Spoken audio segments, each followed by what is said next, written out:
Episode 6, Tantai Jin learns spells. Although Yi Shiwu promised to teach Tantai Jin how to draw spells, she didn't intend to teach him how to draw spells, but she simply taught him some spells, which would allow him to wander around the world even if he stayed in a small place.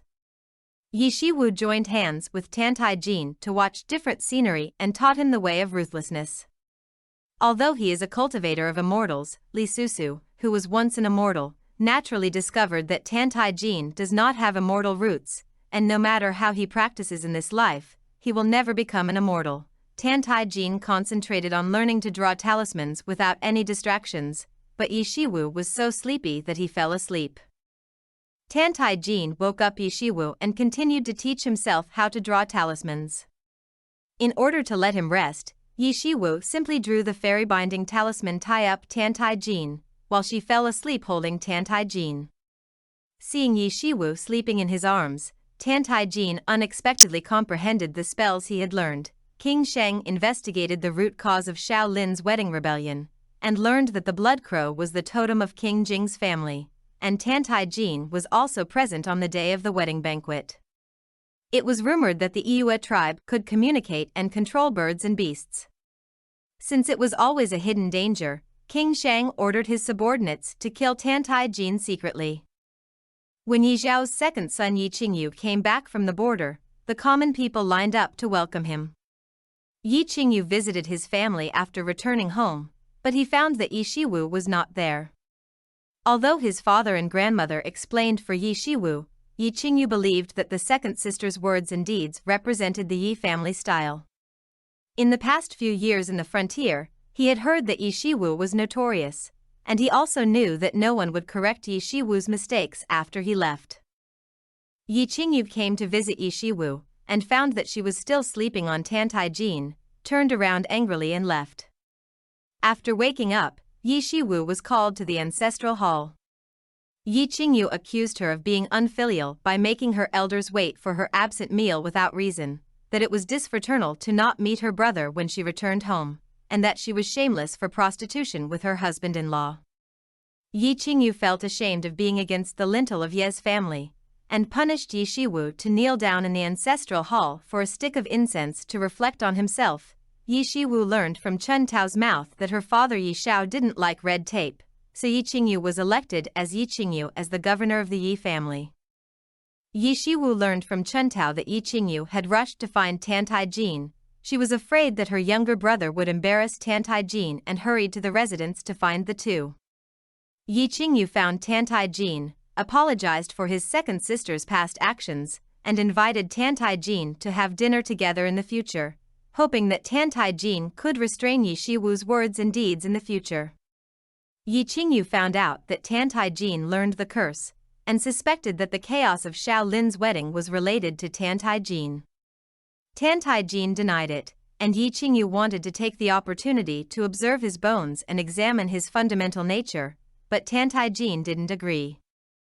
Willing to be explored by the other party, when the two were confronting each other, Yi Shiwu rushed over to help Tantai Jin explain that he had not caused trouble in Xiao Lin's residence, and that he was just dragging Tantai Jin to practice on the spell. Yi Qingyu let go of her doubts about Tantai Jin because of her second sister's words, and sincerely apologized for her previous words and deeds, and invited Tantai Jin to have dinner with her family tomorrow. Xiao Lin invited Yi Qingyu to visit the house to reminisce about the old days. Pang Izhi learned that Yi Qingyu had practiced in Xiaoyazong for 3 years, and felt that they were brothers from the same school. Yi Qingyu heard that Tantai Wuji died of a serious illness, and Tantai Minglang succeeded to the throne. This man is suspicious by nature. He is afraid that the world will be in chaos and the people will suffer. Yi Qingyu hopes that the world will be unified and the people will be healthy. Pang Izhi hung up the divination, and unexpectedly discovered that the person who ended the disputes in the world was in Shenghua. Yi Qingyu learned that his elder brother Yi Zayu had borrowed money to go to the casino.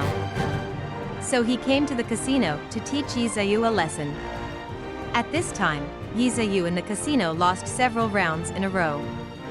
Pian Ran saw Yi Qingyu coming and lost one round, and everyone in the casino clamored for Pian Ran to undress. After Pian Ran undressed at the request, Yi Qingyu put on his cloak for him, taught his elder brother a lesson, and made him kneel in the ancestral hall at home.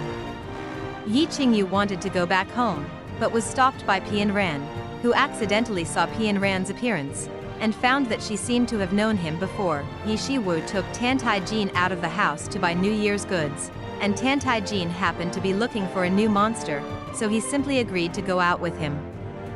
Yi Shiwu found out that Tantai Jin was going to the temple fair for the first time like himself, so she specially bought mud whistles for the two of them to play with.